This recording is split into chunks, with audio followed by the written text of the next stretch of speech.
me.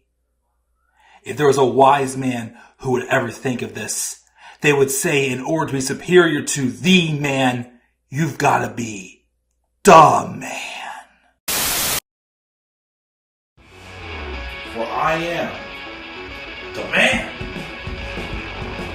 himself.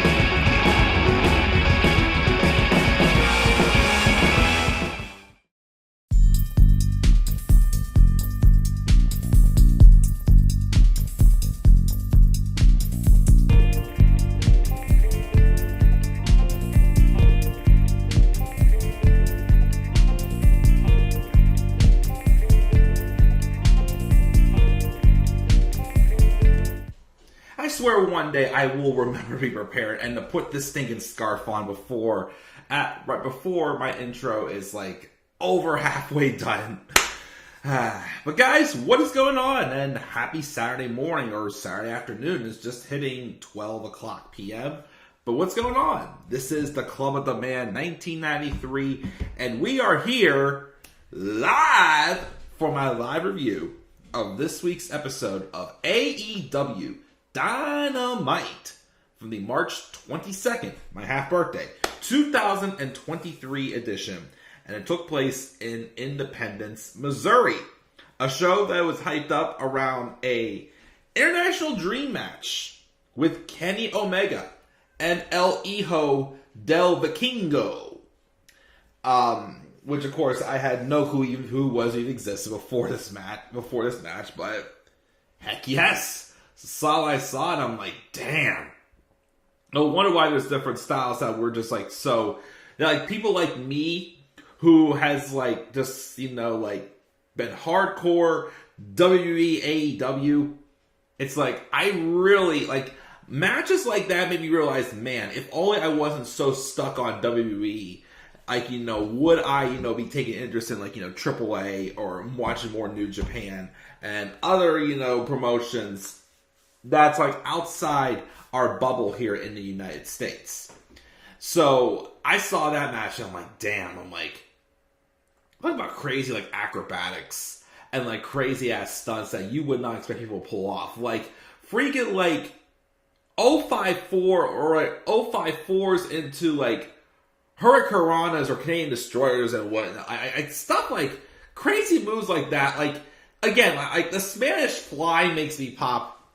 Matches like that with Kenny Omega and El Hijo del Vikingo, with the moves that was gone there by Del Vikingo especially, I'm just like, holy shit! How do people do that stuff? It was a Spot Fest classic, I thought. But of course, this is going to be a different stream now. Originally, because I did run a little behind this week. Raw was pre-recorded, and I was going to do Dynamite pre-recorded, and SmackDown do that one live, which I'll do either tonight or tomorrow. But, because this week is going to be busy. I am looking to also this weekend, I am working on the next Roller Coaster Tycoon Let's Play. I also started another Let's Play that's like kind of one that I don't need as much time, but there's going to be a handful of videos uploaded at once. It's another video game Let's Play. I'm pretty sure you guys know it'll probably be another mod of a thing called Wolfenstein 3D. But of course, my biggest, two big things I want to get done this week for sure is, of course, the WrestleMania preview and predictions, which I want to try to do those Monday. Again, I gotta get the graphics prepared, and I will be doing the green screen for for previews and reviews, of course. I am also trying to get a commercial done for my WrestleMania documentary. I'll probably try to heavily advertise it for those who have not seen my first WrestleMania experience documentary. Maybe second coming next year. Not 100% sure yet, but very possible. So that's going to be coming this week also as well. But the two big things for sure I have to get done is the WrestleMania preview and predictions and the what's it called? Oh, the commercial. And you will be getting reviews of WrestleMania. And I still intend, maybe not when it's live, I still intend at some point to check out NXT Stand and Deliver. Just to see how it is. But of course, until then, we're here, and we're rolling live with AEW. Now again, I originally wanted to do this one pre-recorded.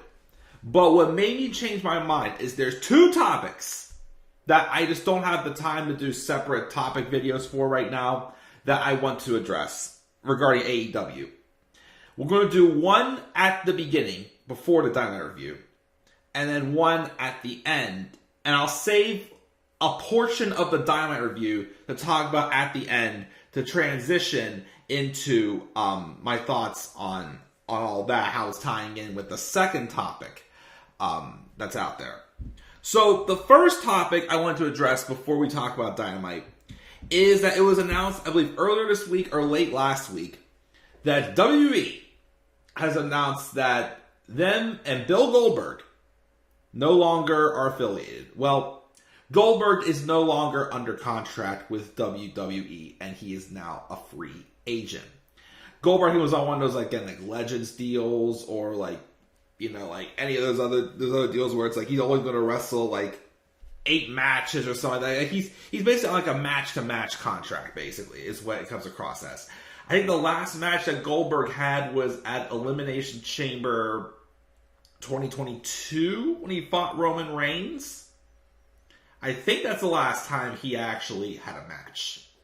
And the reason why I'm talking about that in this stream is because apparently Tony Khan has come out to say he is keeping his eye on Goldberg's free agency. Now, I think Goldberg does have a good relationship with some people that Tony Khan works with in Jacksonville, so he does know Bill pretty well, for what it sounds like. Here's the thing. I'm one of those people who completely agree that, I hate to say this, but Goldberg is way past his prime. He's overstayed his welcome, not just in WWE, but also in wrestling, period.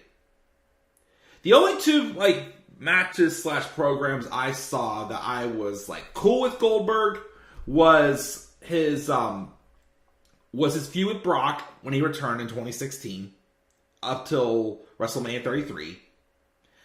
And then of course, the squash match with Dolph Ziggler, that was fun for what it was. Having Dolph just oversell and everything.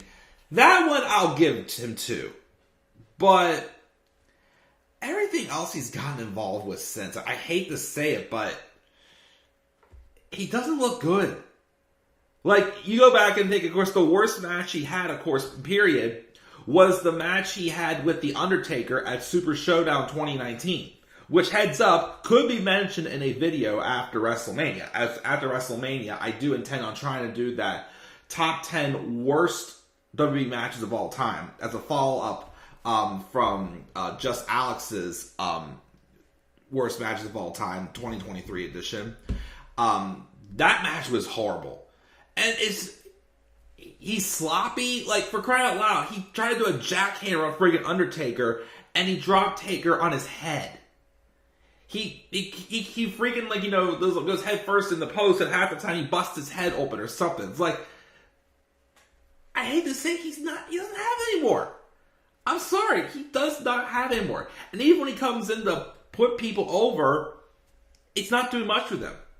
And most of the time, even though he's never been a heel, they've used him in moments to get heat to put over somebody else they're worried is going to get booed.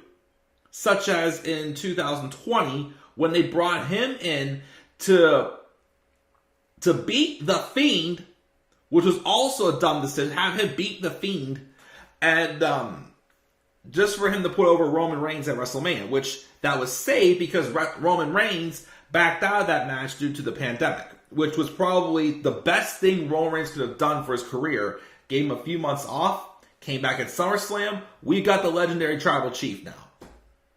And then, oh, by the way, also, I must say, because I'm wearing my red pajama shirt and with the scarf. I'm looking like how MJF did, of course, before he took the scarf off when he cut that shoot promo he did. But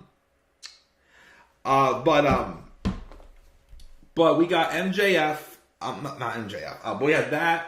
What else did he do? Because again, they did that match with him and Dolph to make up for the bad Taker match. Oh yeah, well he worked Drew at Rumble. That was what it was, but that was originally supposed to be him and Randy Orton. Because of Randy Orton disrespecting the Legends. And then we had the feud with Bobby Lashley, which I'm still sour at the fact that they couldn't do Brock Lesnar and Bobby Lashley at SummerSlam because they wanted Brock Lesnar to look strong going into his feud with Roman Reigns. Well, my thing is also if the idea was not to hurt Bobby Lashley, then why didn't you have Lashley beat Goldberg at SummerSlam? And why did you have him lose to him at freaking Crown Jewel?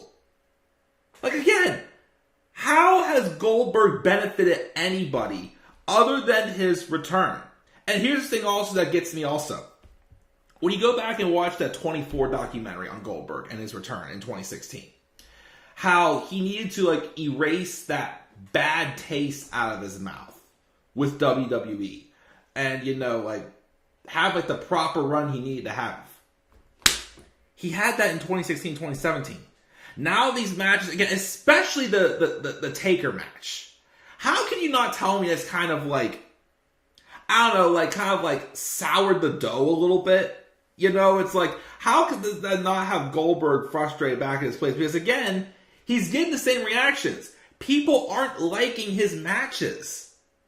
And if that's what was going on before, when him and Brock Lesnar didn't give a shit at WrestleMania 20 and put on one of the worst matches, not just in WrestleMania history, but in wrestling, period, at WrestleMania 20, how is this overstaying his welcome, ruining that all again? You know what I mean? Here's the only positive about this. If Tony Khan would bring in Goldberg, you look at guys like Sting, and even Paul White, Christian Cage, a few others. He's brought in these legends. Some that, again, really don't need to do this anymore. Other than Jeff Jarrett. Okay, that one's on my nerves. Again, I don't get why he's given Jeff Jarrett as big of a spotlight as he has. I just don't get it. But other than Jeff Jarrett, any legend that Tony's brought in, he's treated great. He's booked right. They're not interfering. They're elevating talent, but also making them look, credible in return as well. Maybe bringing in Goldberg, and if he can book him right, I can somewhat forgive him. But again, I just can't trust that Goldberg's in the right shape. I just don't. I can give a little bit of credit to Tony for, how he books his legends. But again, I just feel like Goldberg is just a shell of what he was before. Again, he's one of the greatest of all time, yes. Hall of Famer, yes. All he's done for the business, I respect that, yes. But he doesn't need to do this anymore. So, I'm 80% sure, I am 80% positive that Tony Khan should not bring in Goldberg to AEW. Matter of fact, let me post a poll on Twitter right now. I'll probably post one on YouTube as well. I'll probably be posting a couple polls throughout the day and week. Do you think Tony Khan should sign Goldberg? Let's get there. AEW Dynamite. Again, I would still say no. Goldberg, Tony Khan, free agency. And of course, I put something funny, so let's put AEW, your next, WWE, you were last. Let's select it all on that. Post that. And then, let's go on to the YouTube app from here. Create a post. Image poll. Oh wait, not image pull. Discard. Create a post. Text poll. Oh, it's not. Do you think...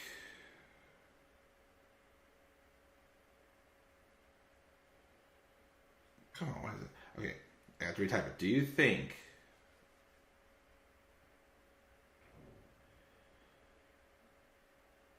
Tony Khan should sign Goldberg?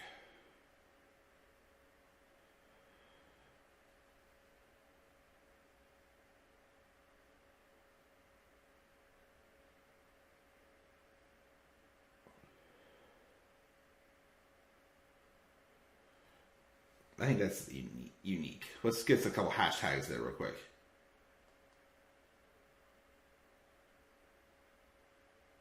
Dynamite, Goldberg.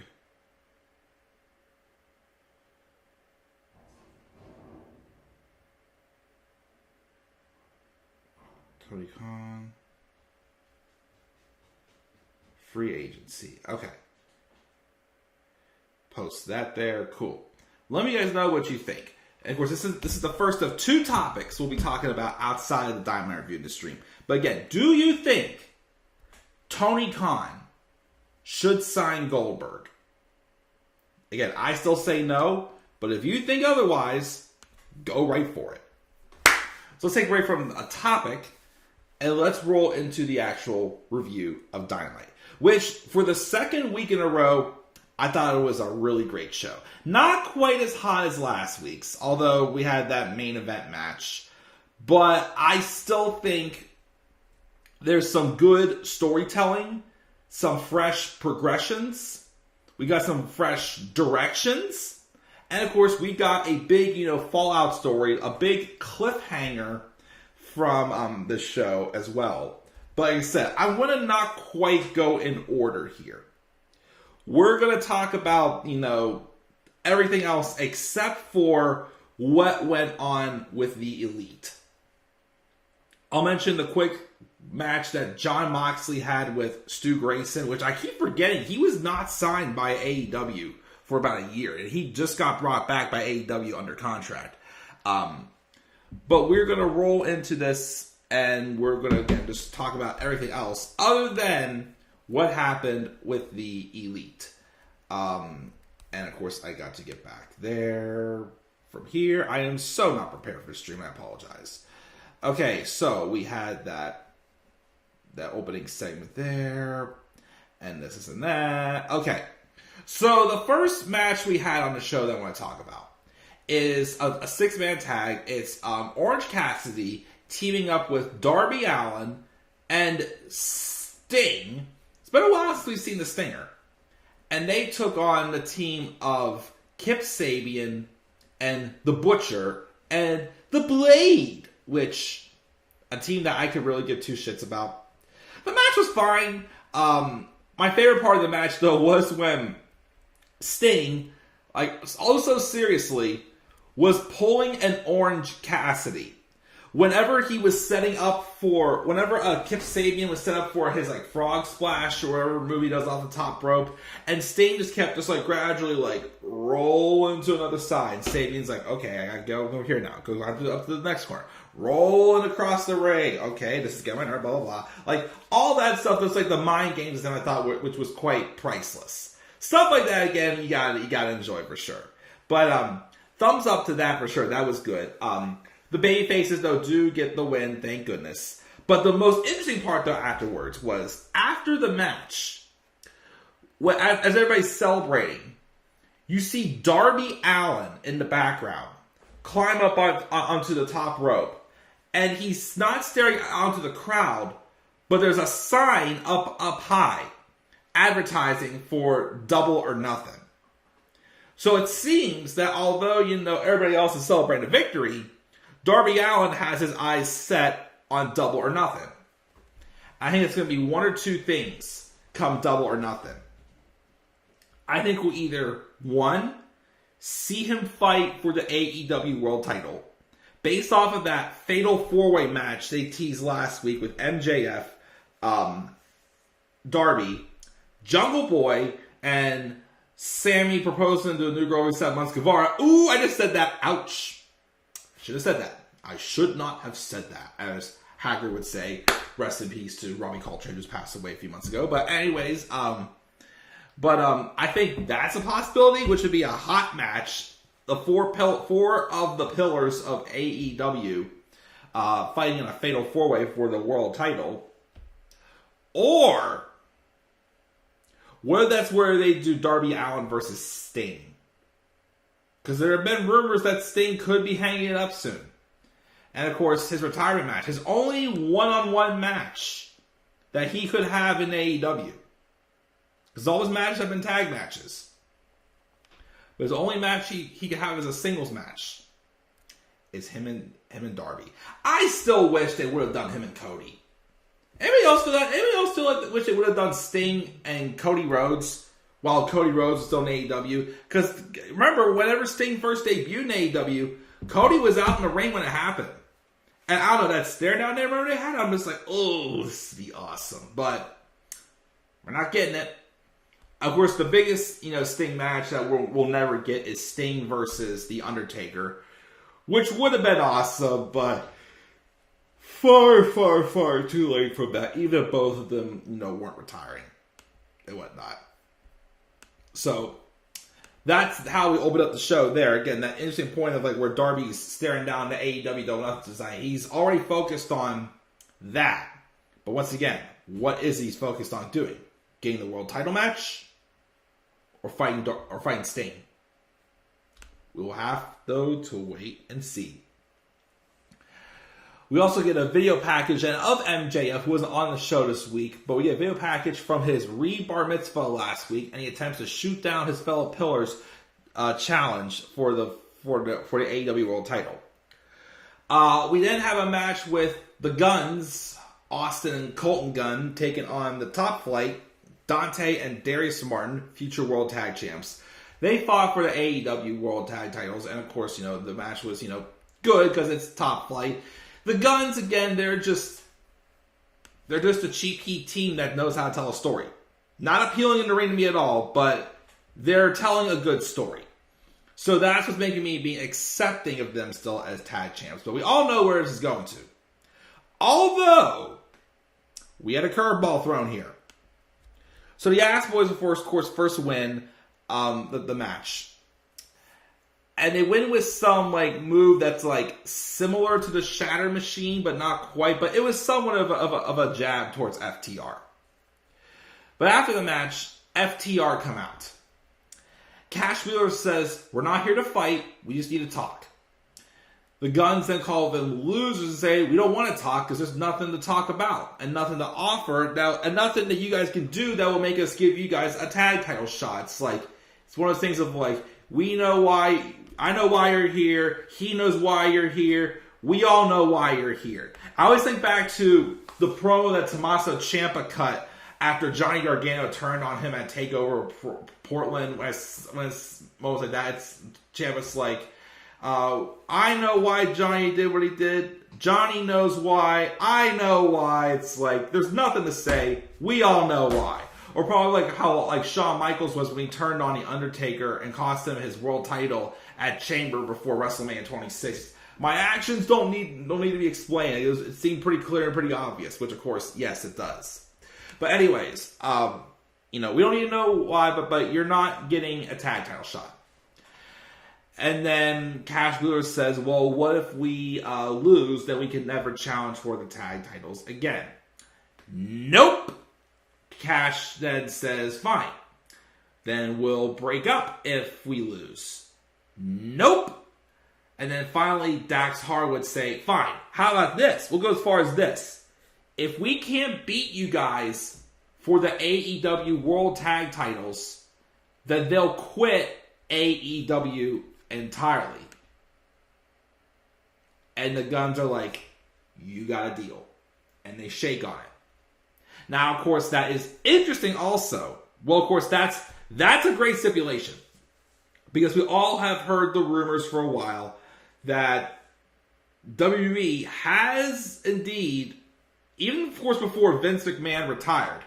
Now, of course, Vince McMahon's looming around and paying off, reimbursing WWE the money he used to pay off his hush victims, or whatever you want to call them, this and that.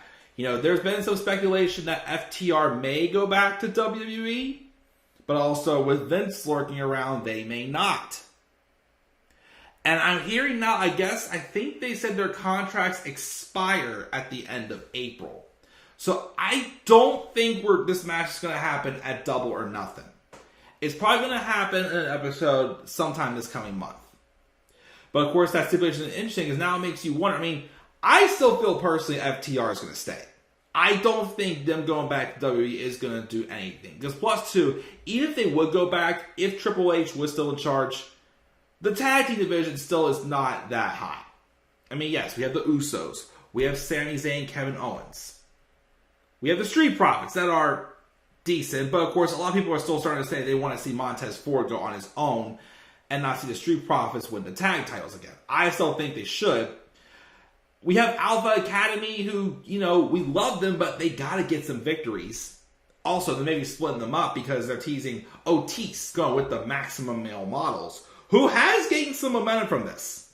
Again, I am slowly getting a little more interested in the Maximum Male Models.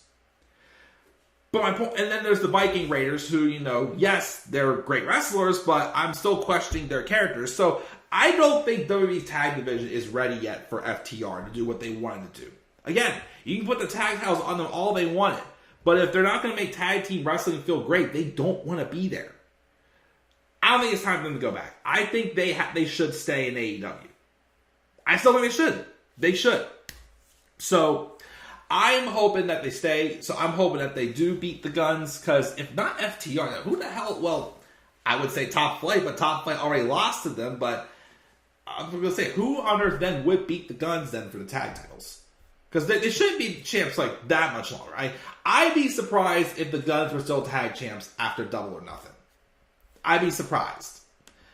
But, so we have that segment. So yeah, the match is on. Probably not sure when it's going to take place, but FTR versus the Guns for the AEW World Tag Titles. And if FTR loses, they will quit AEW entirely.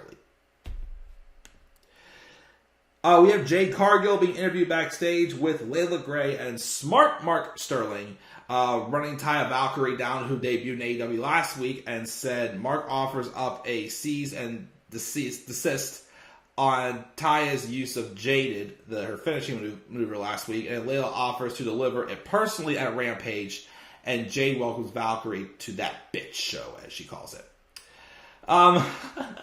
We then had this no disqualification match with Hook and Stokely Hathaway that I believe came about because Matt Hardy lost his match last week for the firm.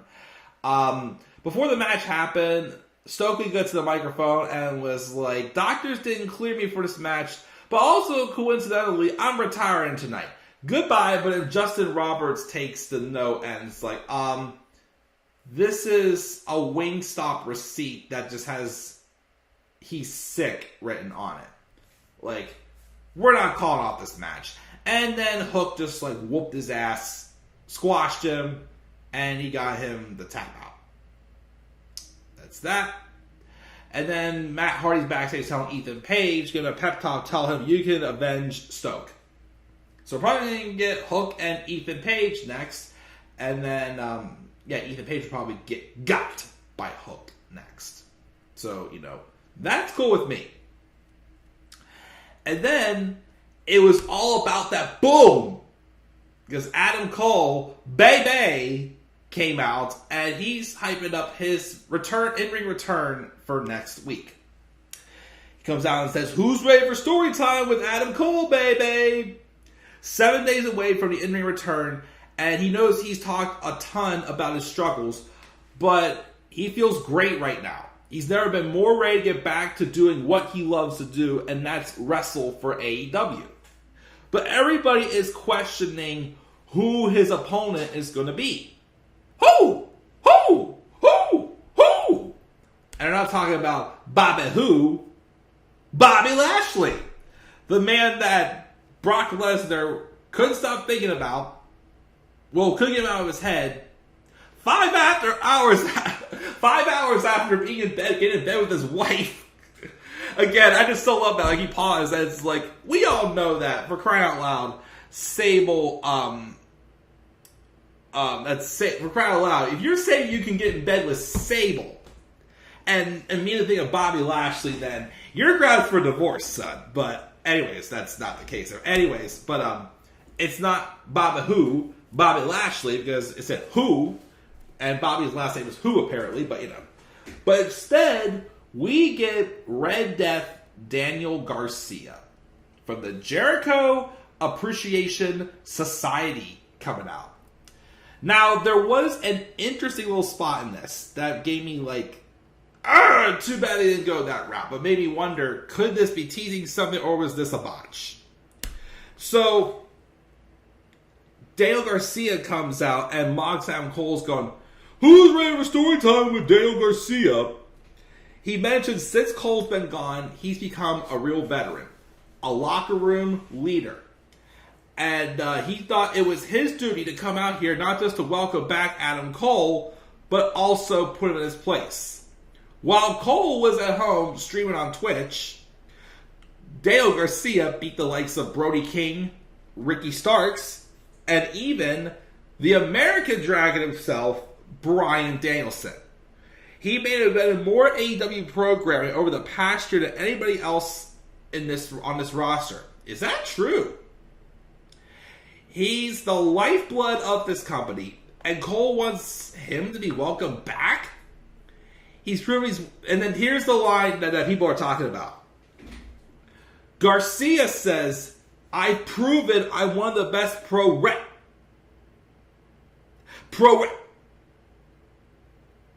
sports entertainers on the planet today." And this leads the crowd to start doing that chant that honestly got Garcia hot last fall. The, "You're a wrestler! You're a wrestler!" And I heard that, I'm like, dear God almighty, I still to this day don't get why they pulled the plug on that. Why they had Garcia turn on Bryan and basically send him back to nothing. Again, in the ring, I get Garcia. But as a character, I just don't get it.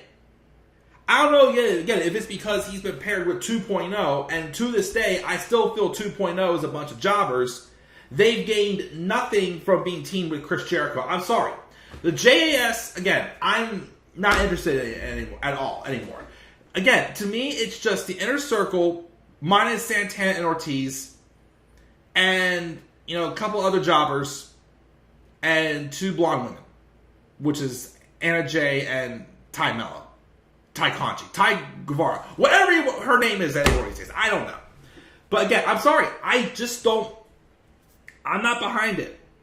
And again, Daniel Garcia, when the most I was invested in him was when he was in this You're a Wrestler storyline. But the moment they just dropped that with him, I didn't give a shit anymore.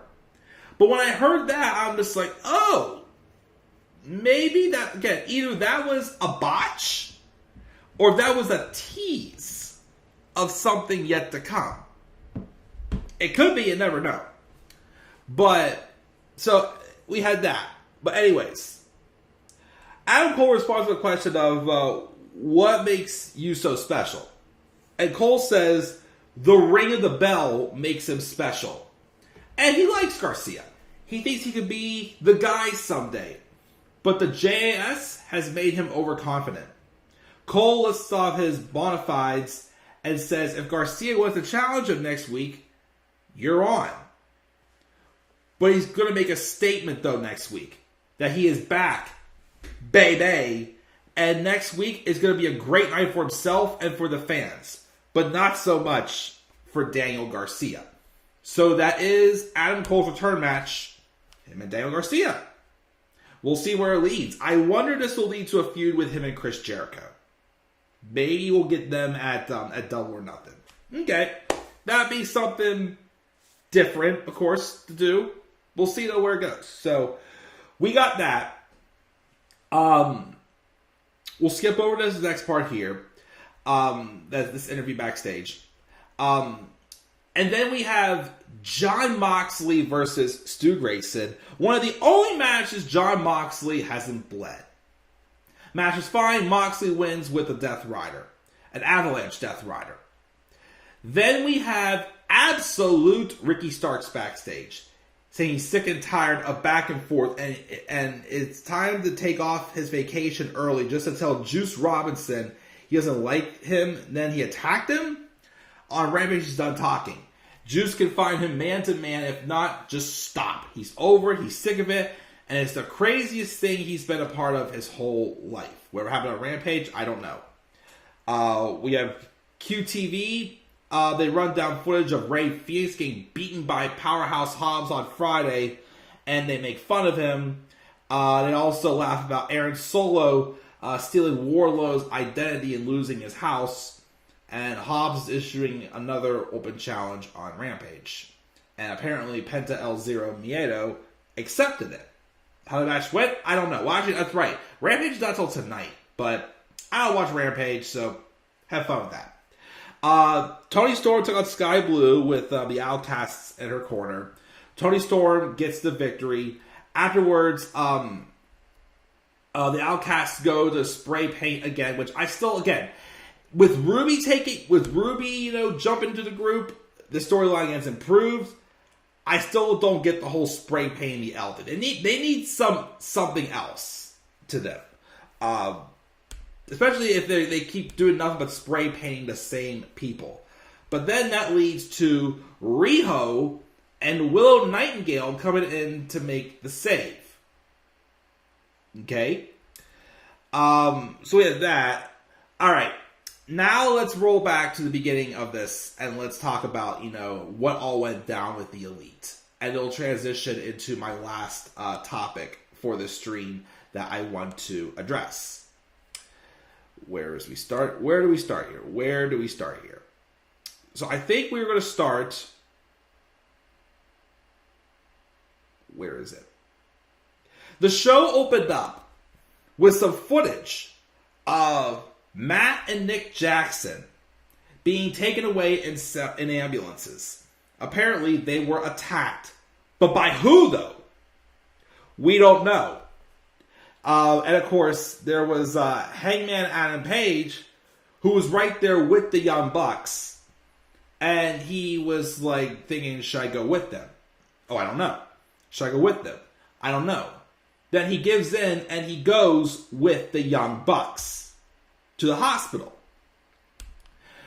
Later on in the show, as of course we had hype for the main event of Kenny Omega and El Hijo del Vikingo, there was an interview backstage with Kenny Omega in the dressing room. But while they're about to interview Kenny, Don Callis is arguing with Kenny. Kenny is distraught that he didn't get to go with the Young Bucks to the hospital, and Don tries to spin it as beneficial because now Kenny can focus on his singles match tonight. And he turns to the camera and cuts a promo saying the God of Pro Wrestling is back and it starts tonight. As this was Kenny's first singles match in AEW in 504 days? Last time was whenever he wrestled Hangman for the world title, I think it was. Which was the last time that he wrestled the singles match. So interesting there, of course, again, and this is going to make me, wonder if there's more to the story with the Elite. Because I'm going to address something in a second as well at the end before we get to, of course, the topic. Basically, the topic, again, is going to be, who do I think attacked the Elite? Well, the Young Bucks. But we had the main event, which was Kenny Omega and El Hijo del Vikingo. For a TV match that got 20 minutes. Again, this already felt like a match of the year candidate. Again, I didn't know who El Hijo del Vikingo was before this match. But again, when you have a guy who does insane acrobatic stuff like jumping in the air, doing a 054 or 450, and then snatching them by the neck and doing a Canadian Destroyer or Hurricanranas and whatnot. Or everybody's favorite spot in the match, in my opinion, the best spot in the match too. Kenny Omega's laying on the freaking table, and Del Vikingo jumps off the top rope, does a freaking 630 into Kenny under the table. Insane spots in the match. Again, it was freaking awesome. A Dragorana on the floor, reverse avalanche power bomb into a spike Frankenstein. I may have dropped him on the head, but he was okay. Again, springboard Phoenix splash, just imploding Dragorana, just so many brilliant moves in this match. Kenny, though, does eventually win with the one-winged angel. Afterwards, though, as Kenny's being interviewed and thanking Tony for his compliment, and says, as time goes by, he wonders if he can still do this. And as he's talking to that, the Blackpool Combat Club come out, and they start beating him down, 3-on-1. But then an ambulance pulled up in the arena, and Hangman Adam Page comes out with a 2x4 to save Kenny Omega. He hits the ring, and he runs off the BCC. Afterwards, though, Don Callis checks on his protege. And then Callis then grabs Hangman by the shoulder, and Hangman almost spikes him. Don takes a fake bump, and Kenny wakes up and sees Don down, and Hangman stands over him, the 2x4. And then Kenny's like, I want nothing to do with you. So, let's first address this whole scenario. First off, brilliant storytelling. Definitely it's quickly becoming one of the hottest things in wrestling. And trust me, after WrestleMania, when the Bloodline storyline comes to an end, we're probably going to need like something hot in wrestling to keep us intrigued into wrestling for sure. As there's still going to be a lot of rebuilding to do with WWE. Of course, that is if Vince McMahon does not step back in charge. Bitches. Anyways, and this storyline with the Elite and the BCC, I think, has all that potential. Because, again, of who I believe is getting involved. But let's address stuff that happened on the show first. First off, Don Callis didn't seem to give a shit about the Young Bucks. Which, that's interesting. That's something to address. If Don Callis was cool with the Young Bucks, why was he so obsessed with Kenny Omega, focusing on himself and not worrying about the Young Bucks and getting ready to just move forward with his singles career and whatnot again, and prove that he can still do this and what this is and that. Why was he so obsessed with that? The storytelling here with Hangman Adam Page is interesting. Also, him being involved again with the Elite saving him from the BCC last week. Because I forgot about this. Because seeing him being hesitant, but then choosing to go with the Young Bucks to the hospital, and then seeing him come back, and him and Kenny not quite back on the same page, no pun intended, made me remember something I forgot about. Remember back at when they had the match at Full Gear. Remember when the Young Bucks pretty much gave Hangman the nod. And instead of stopping him from winning the world title, they let him beat Kenny to win the world title.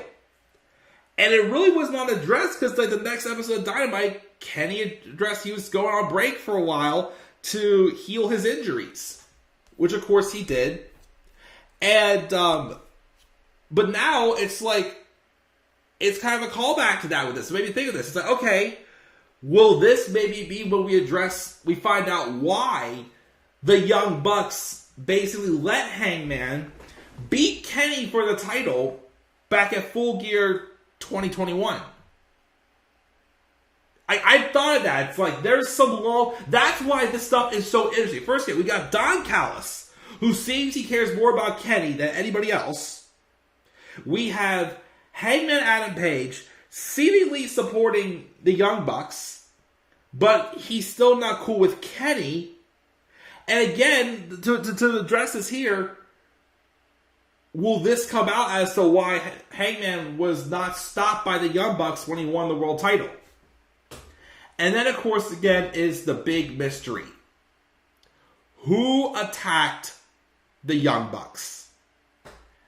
And I gotta get into this topic, get into all the crazy, news stories, the teases, the mentions by Dax Harwood, the Instagram stories that have been deleted,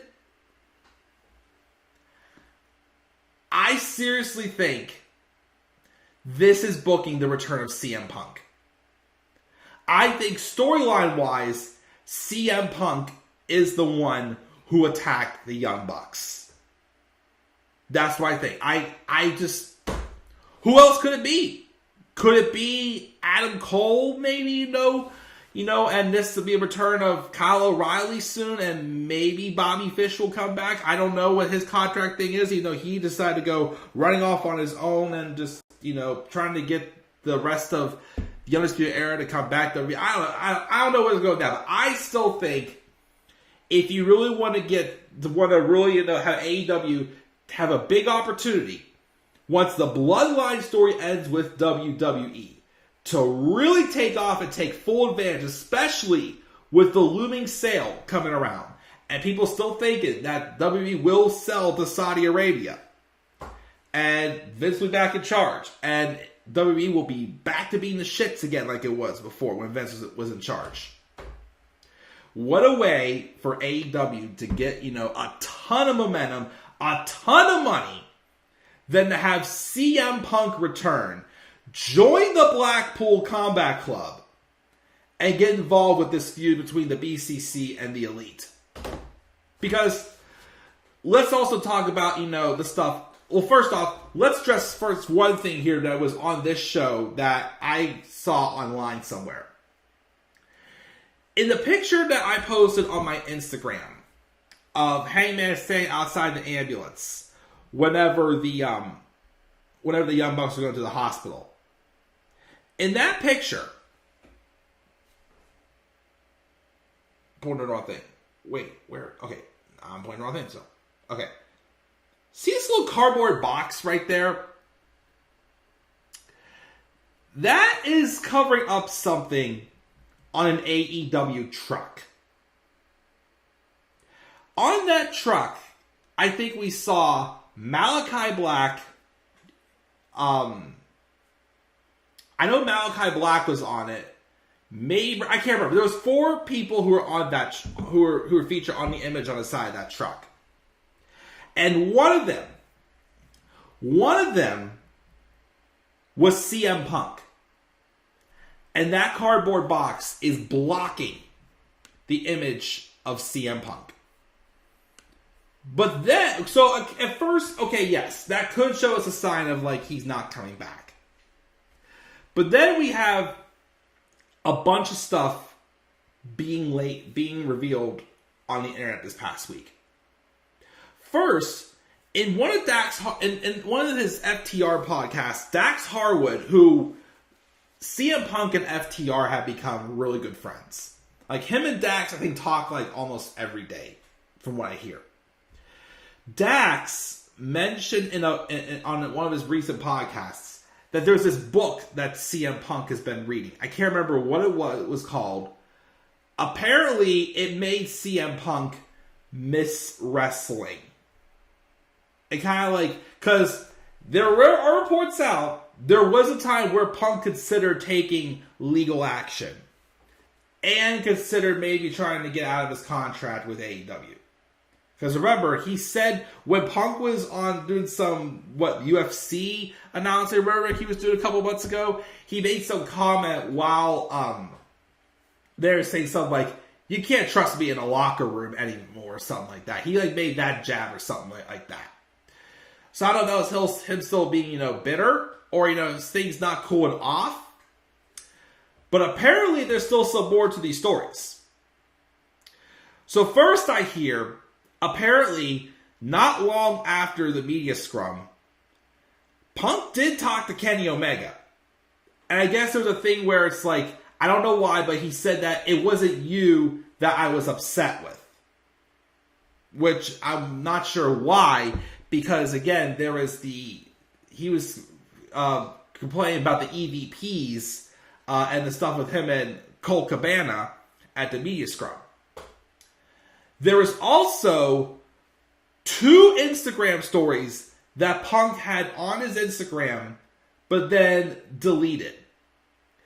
First of one of them addressed this report that Dave Meltzer had reported, advising that CM Punk was forced and was totally against the idea of him jobbing to Jon Moxley on that one episode of Dynamite, which is not entirely true. The story is I guess it was either to draw a rating or I think the whole idea was, especially in Chicago, Jon Moxley was trying to play the role of the de facto heel. And he thought in order to get some more heat on him, he pitched the idea of doing like a Rocky 3, of having Punk fight him when they're still both, the interim and world champion and whatnot, and have Punk job to him. And first off, Punk admits he never seen a Rocky movie in his life. I've only seen the first one. It's been years, but I've only seen the first one. I never saw the third one or any of the other ones. He didn't know what a Rocky movie was. But also, he claims he wasn't cleared yet to wrestle. That I'll also throw up a red flag there. That does not make AEW look good if they were trying to get Punk to wrestle hurt.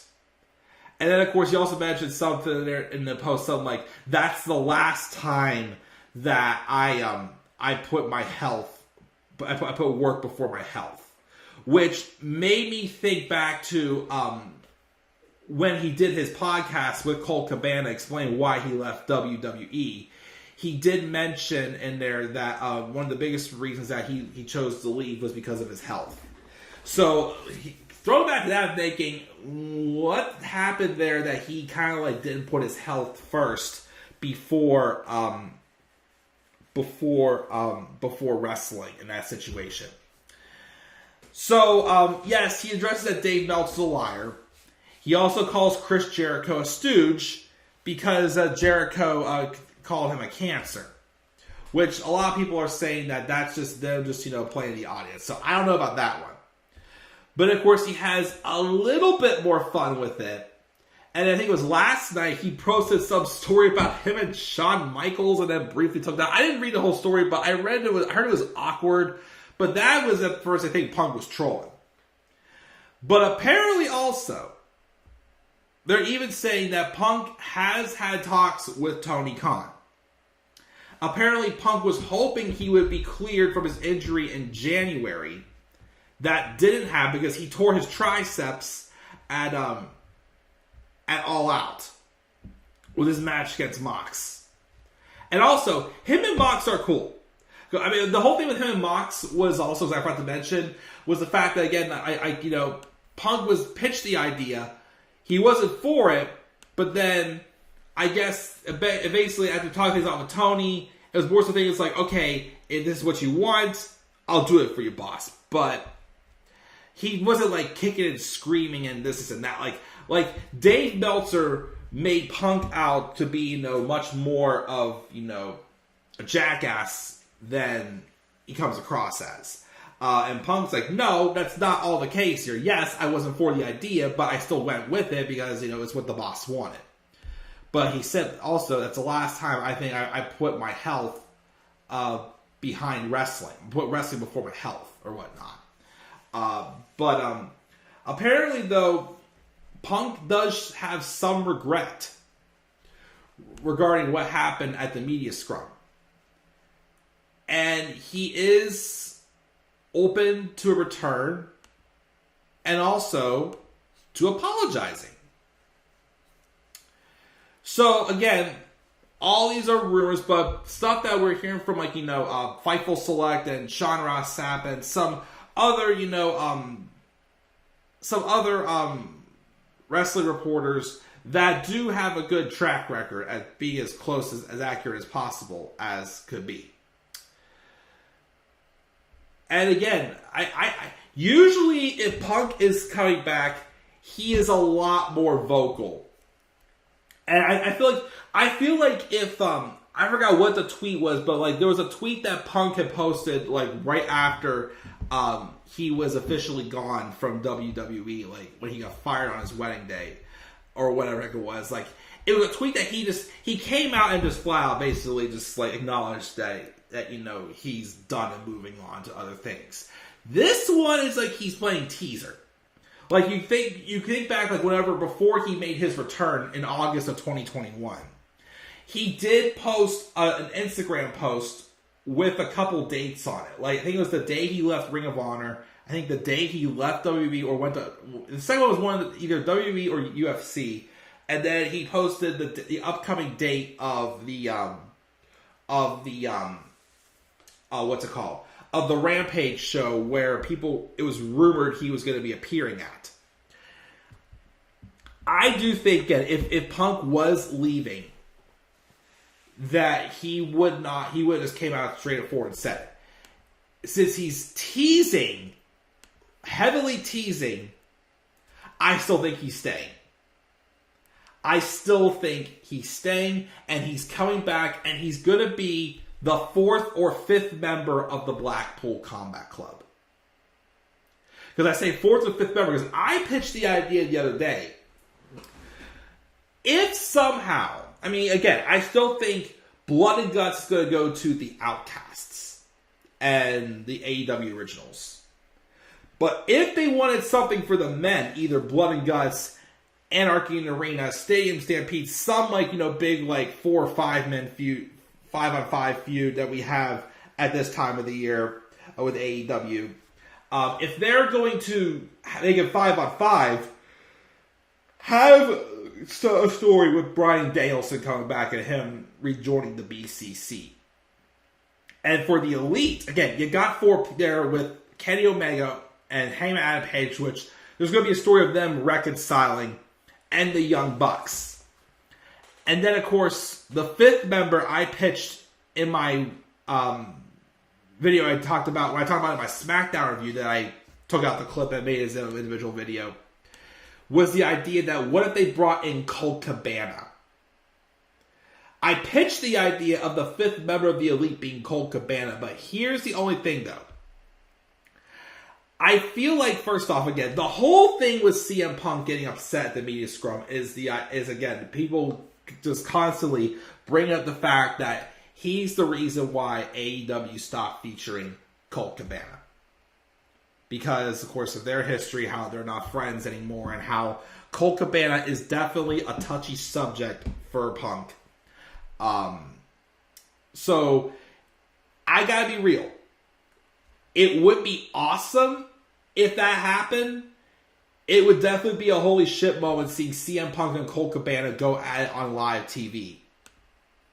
If, of course, they're willing to, work with each other. Of course, again, like I said, with Colt Cabana, Scott Colton being a very sensitive subject for Punk, I'm pretty sure it's probably not going to happen. But again, it could happen. We just don't know for sure.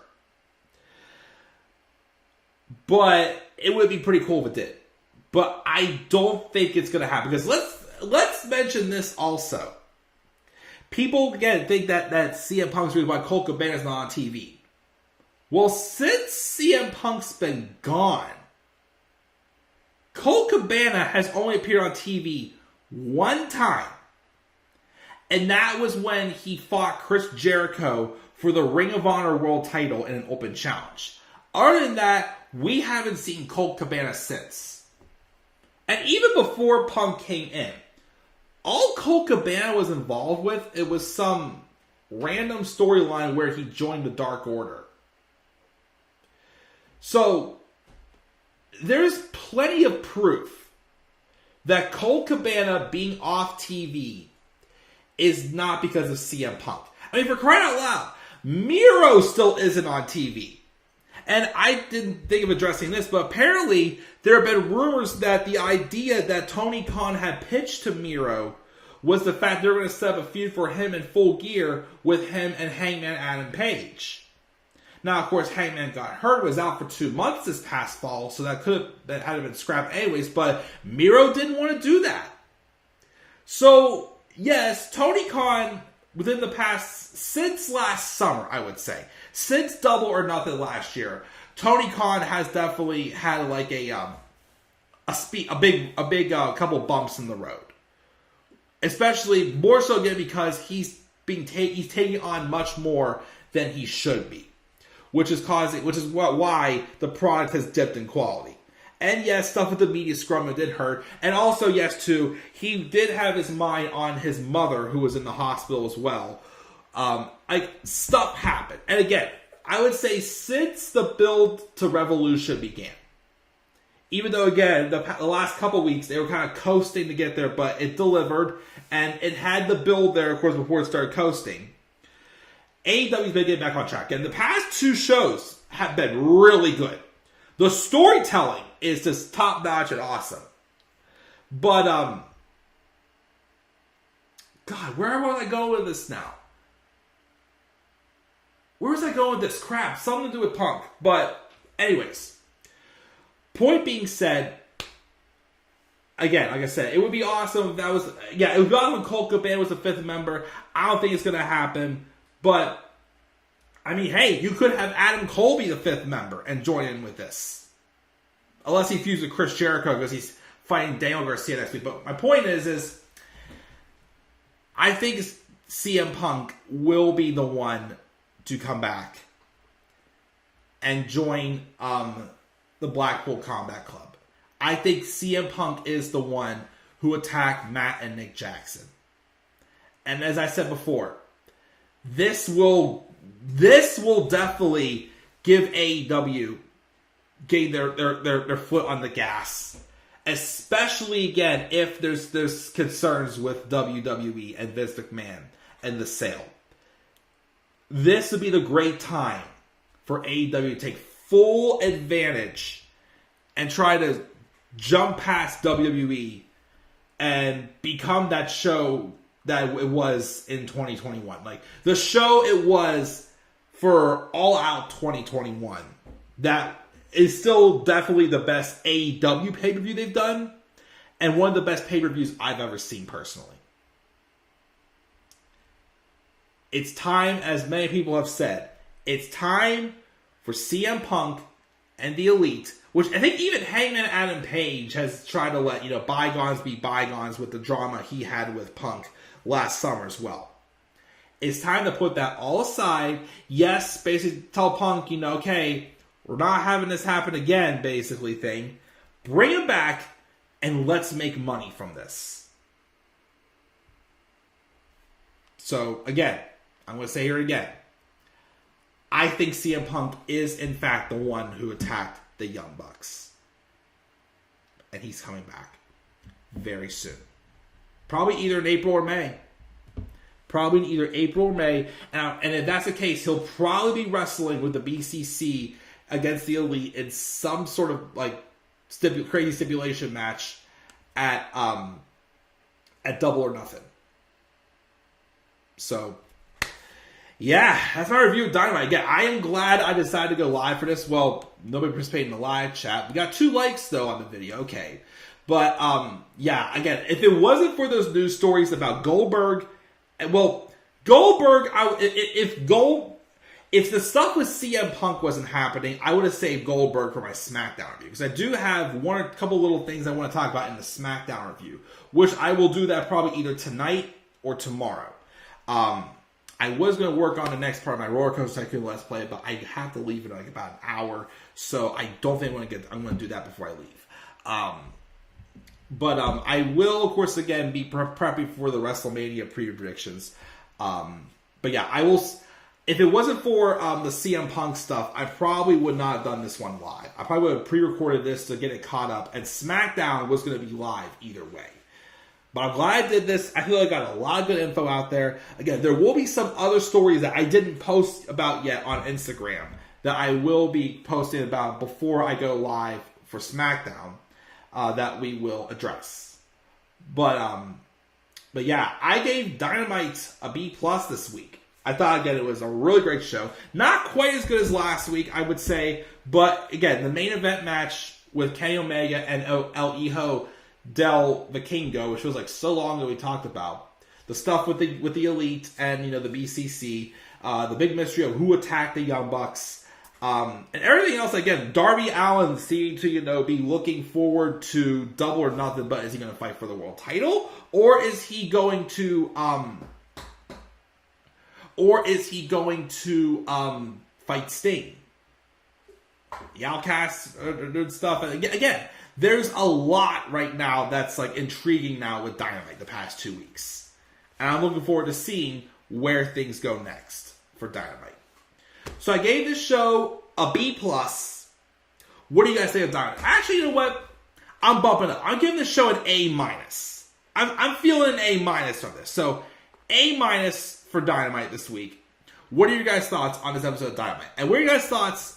Again, do you think, actually, before we go, let's see if I can see those polls really quick. And I will be posting another poll. Let me see here. Nobody voted on my poll on Twitter. That sucks. Let's go see on YouTube. On YouTube, community. We have 2 votes on the one on YouTube. One person saying AEW, you're next. Another person saying WWE, you were last. But while I'm here, let me create another post. Do you think CM Punk is the one who attacked the Elite? The Young Bucks, setting up for his AEW return. Let's say for this one, it's clobbering time, or it's time to move on.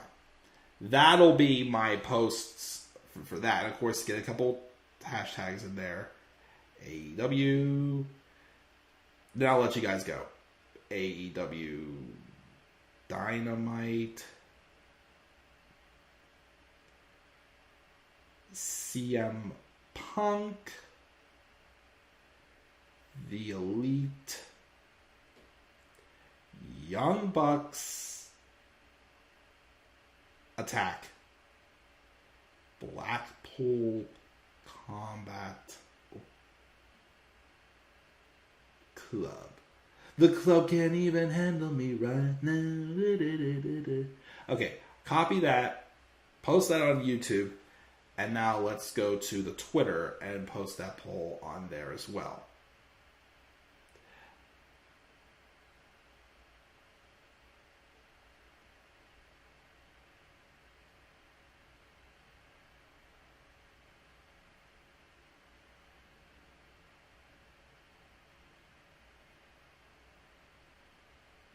Okay, there we go. Got that all posted out there. Okay, but yes, I'm going to check out here now, guys. Again, I'm not going to be able to do year 2 of the next Roller Coaster Tycoon Let's Play is a 3-year objective. I did year 1 last night. I have, again, another video game Let's Play I started working on, but again, I'm doing a couple videos at a time for that and uploading it. But again, the 2 big things that, of course, I'll be hyped up for this week as well. In my SmackDown review, again, is the WrestleMania preview predictions and the WrestleMania commercial my WrestleMania documentary commercial. I'm going to be doing both those things this week, and the rest of this weekend, of course, besides the other content I post, I'm also going to be doing the graphics to prepare for that WrestleMania stream. So that's going to do it, guys. Again, probably the longest Dynamite review I've done for sure, but it was worth it. I had fun. No audience, but it was fun talking about that. Make sure you guys leave your thoughts down in the comments section below. And be sure, as always, to slap a like on the video and subscribe for more content to my channel. And follow me on Twitter at the Club of the Man 93. Be sure also to follow me on TikTok and on Instagram at the Club of the Man 1993. And again, be part of the road to 2,000 subscribers, which I should make like a little blurb for that as well. Because again, that is my goal for 2023, is to get the channel to 2,000 subscribers. So that's my goal there. For Instagram, I am up to 42 followers on Instagram. I would like to get Instagram up to 100. And I think TikTok is at 104. Let's see if we can get that one to 200 as well. So let's see, of course, what we can do. So guys, definitely give me a follow on all social media. As of now, also, because I know I mentioned also that I would maybe make a Facebook page in the future. I don't think yet Instagram has done what I wanted to do yet for me to want to make a Facebook page. So I think I'm going to probably just pass on the Facebook page for now. But I'm going to check out now, guys. I'm going to catch y'all later. Again, leave your thoughts again on Dynamite. What grade would you give it? Again, I gave it a B+. Your thoughts on Goldberg possibly coming to AEW and the stuff about CM Punk as well. Leave your guys' thoughts down in the comment section below. And again, subscribe to all social media. And as always, guys, do not forget, in order to be superior to the man, you've got to be the man. And for I am the man himself.